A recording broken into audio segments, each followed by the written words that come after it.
Time for some island hopping. Coming up, a visit to that New York City classic, Coney Island. But to begin, Martha Teichner takes us to a tiny spot, making a very big splash.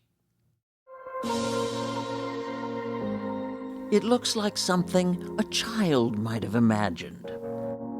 A mirage of an island, floating above the Hudson River.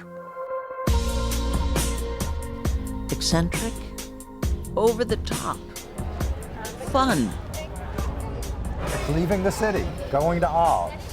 Little Island is billionaire Barry Diller and his wife, fashion designer Diane Von Furstenberg's $260 million present to the city of New York, topped not by a bow, but a man-made magic mountain. I kept saying, no, make it higher, make it higher. What I didn't realize is when you get up here and you look around, it's so glorious. Call it the pinnacle of Barry Diller's ambition.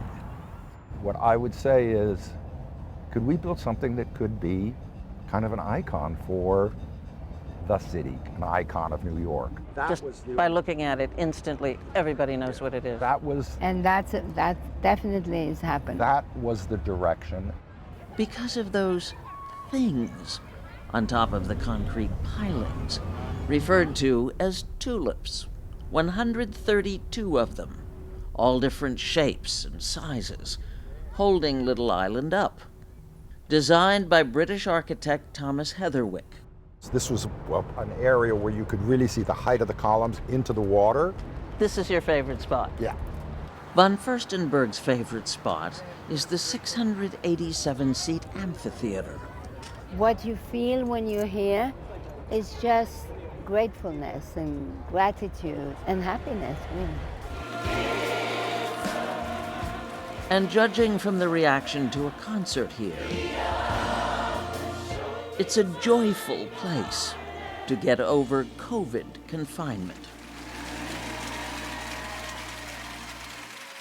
If this is now, take a look at then, the old Pier 54 in its historic heyday. The ship carrying the survivors of the Titanic docked here.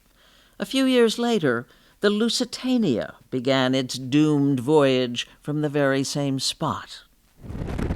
Superstorm Sandy in 2012 did in Pier 54.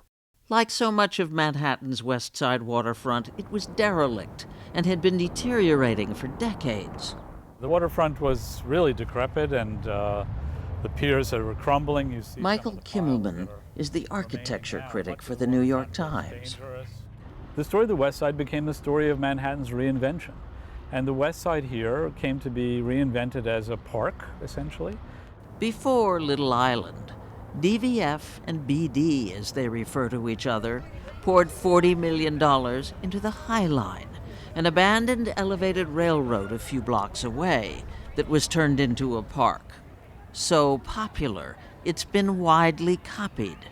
Will they be building little islands all over the place? Yeah, I don't know that other people will because almost no public money was spent. You know, that's difficult to do in other cities. In his review, Michael Kimmelman, a fan of Little Island, raises the question, should billionaires be remaking public spaces?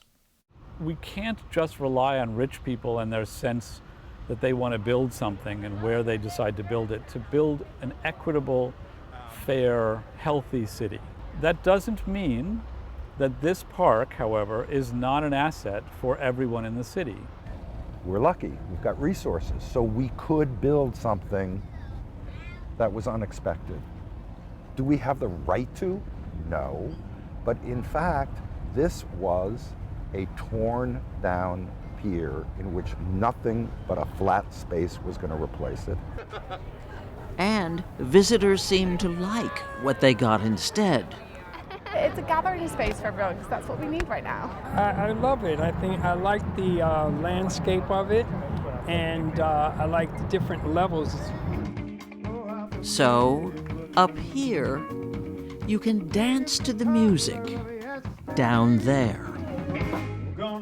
Diller and Von Furstenberg have pledged another $120 million to maintain the park and pay for programming over the next 20 years.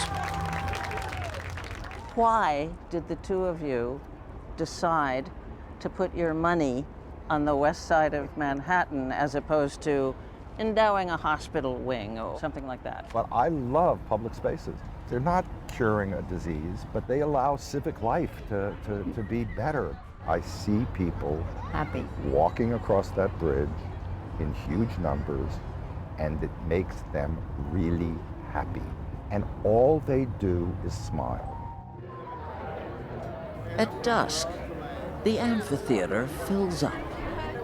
Maybe the most photogenic spot on a camera-ready island. The nightly show is the sunset over the Hudson. Here on Little Island, a place to look and laugh and kiss until the sun is gone, and then just turn around and watch the moon rise over the city.